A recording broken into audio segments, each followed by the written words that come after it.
be questioning whether this was an assault rifle or not, and they would add it to the list. They would just add it to the list. Another first call from Philadelphia. Excuse me. We have Eric on the line. Eric, you're on PCN Live. Good evening. I had a question for Mr. Grace. I'm going to pass on the assault rifle question. I want to know what sort of magical legislation you propose that would keep the stolen handgun that was in the van out of the criminal's hands.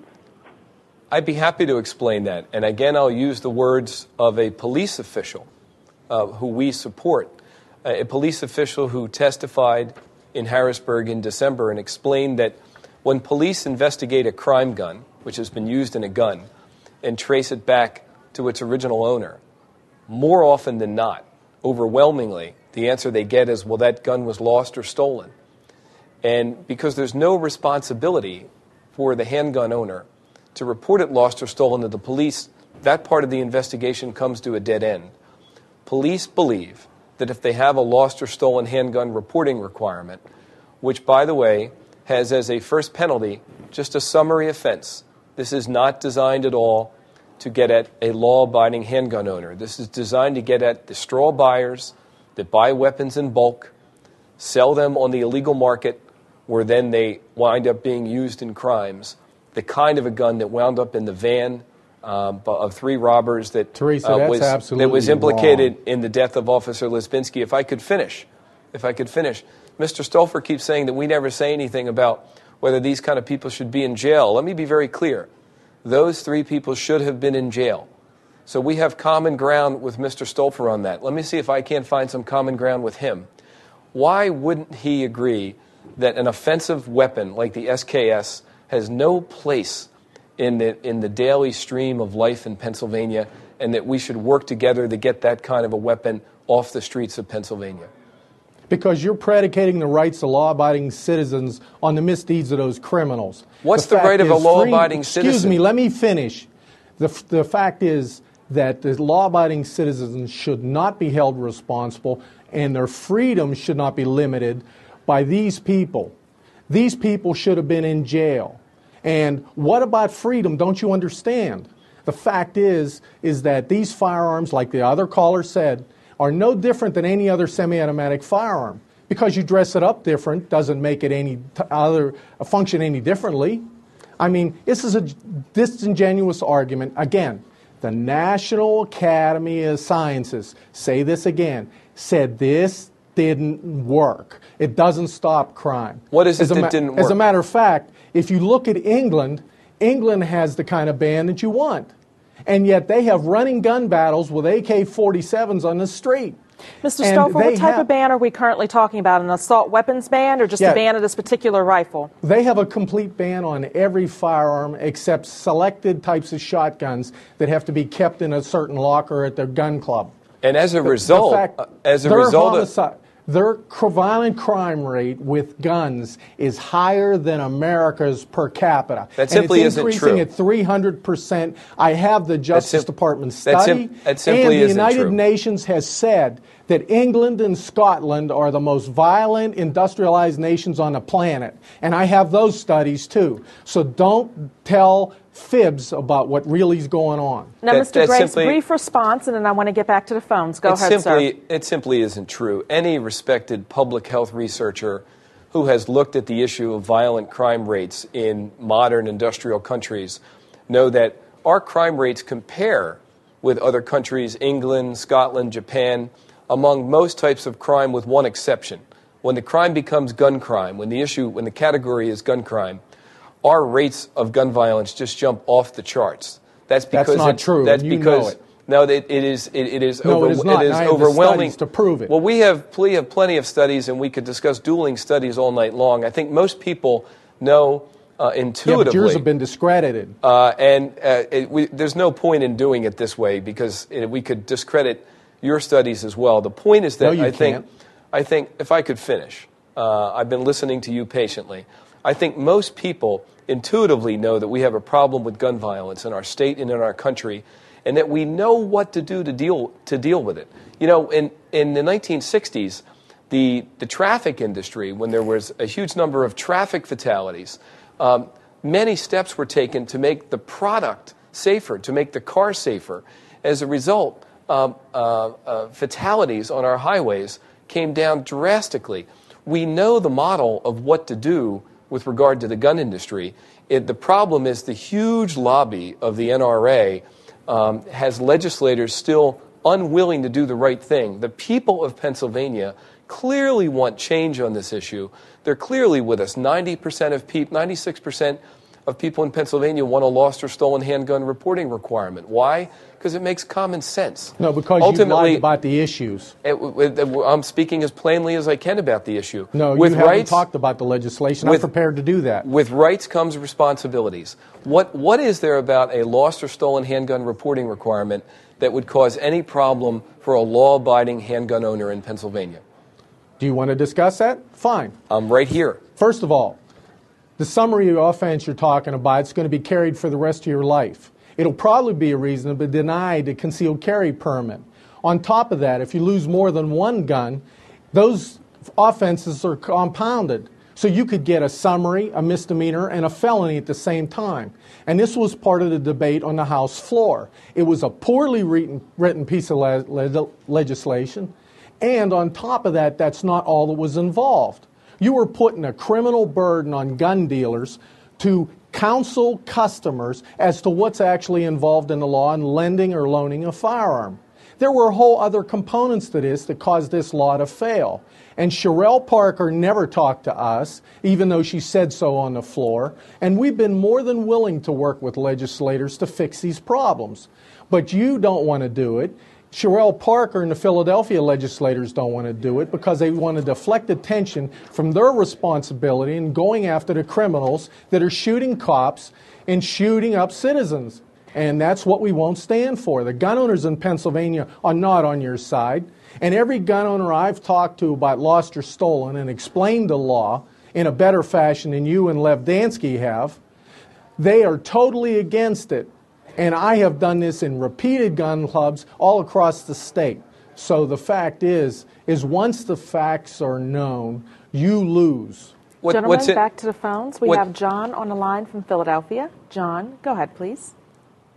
Yes. Yeah, I would like to say that I think all guns should be banned, period. I believe all. John, you mean handguns as well as other guns?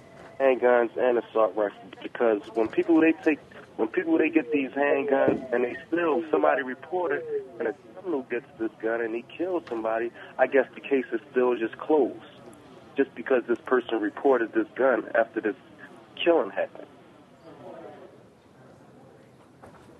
Does anyone have a response for the caller? Sure. I've got a number of things to say. First of all, Joe Grace talked about law enforcement positions on the issues like what the caller was talking about. Let me read to you what Joe Grace said. What Joe Fox said. Time after time, these budding killers are arrested with guns only to be returned to the streets with a slap on their wrist. More than 80% of them are Philadelphia's cold-blooded killers and have criminal records. Most of these records are lengthy, many for violent crimes. Every one of these arrests represents an opportunity to send a clear message before they take another life. This is a man who was so frustrated with the system and the leaders like Chief Ramsey in Philadelphia that he decided to go public and go after an editorial process and try to expose the fact that we're not focusing on criminals. And that's what we're after. Teresa? We want a truly safe society. And banning guns won't work. Teresa?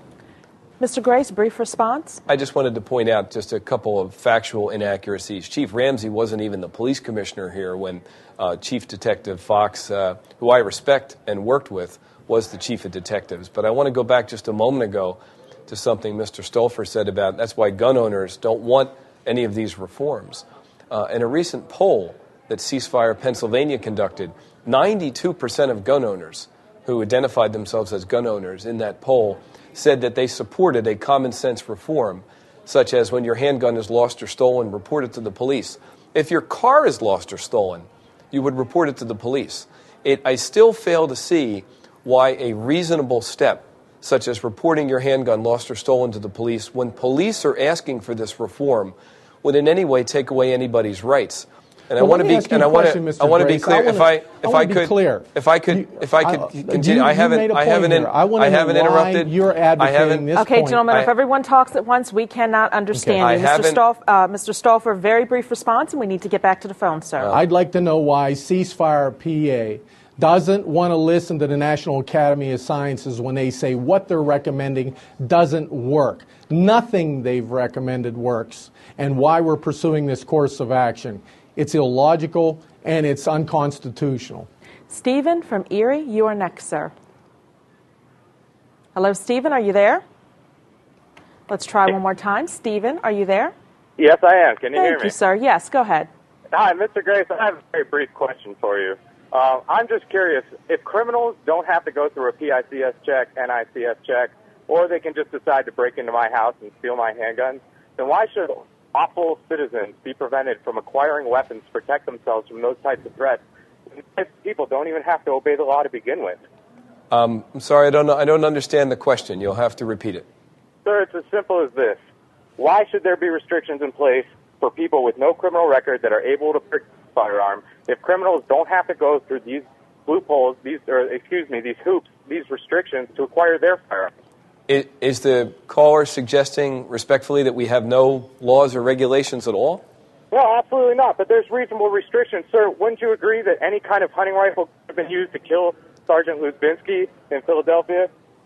I want to be clear, because I'm having a little trouble following the line of thinking of the caller, but I want to be clear, because we haven't said it yet in the program. This is not about hunting or sportsmen. We respect the rights of hunters and sportsmen. It's an important part of the culture of Pennsylvania. That's not the issue here.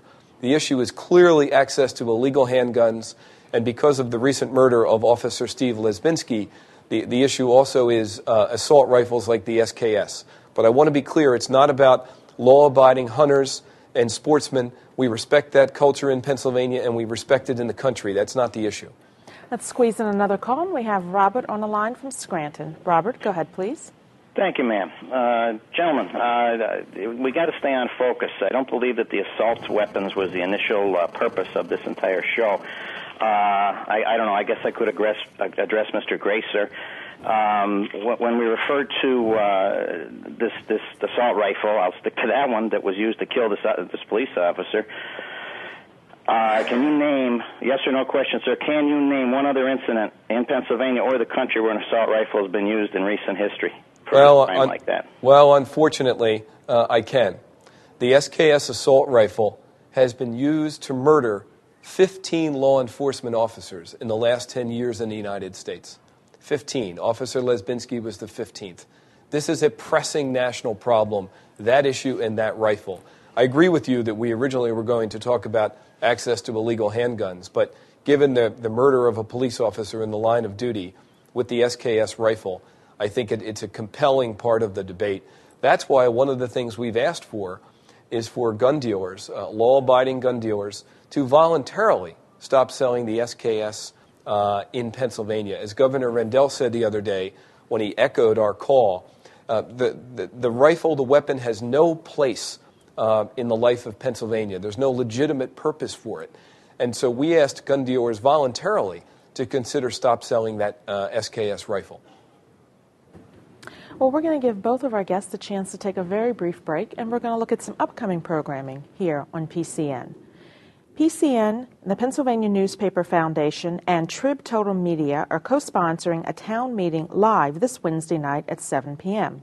Southwestern Pennsylvania residents will participate in a panel discussion about the completion of the Monfayette Expressway. Find out what impact the project could have on the area's economic future live Wednesday night starting at 7 p.m. High school athletes take to the track and to the field in Shippensburg this weekend on PCN. Keep pace with all of the action of the PIAA State High School Track and Field Championships starting this Saturday at 5 o'clock p.m. And I'd like to leave our viewers with our usual reminder that the Pennsylvania Cable Network is funded through your local cable television stations that carry our station on their channel lineup, and they do it as a public service to you. Now, another phone call from Pittsburgh, and we have Jim on the line. Jim, go ahead, please. Well, good evening. A question for the gentleman. I'm a Iraqi combat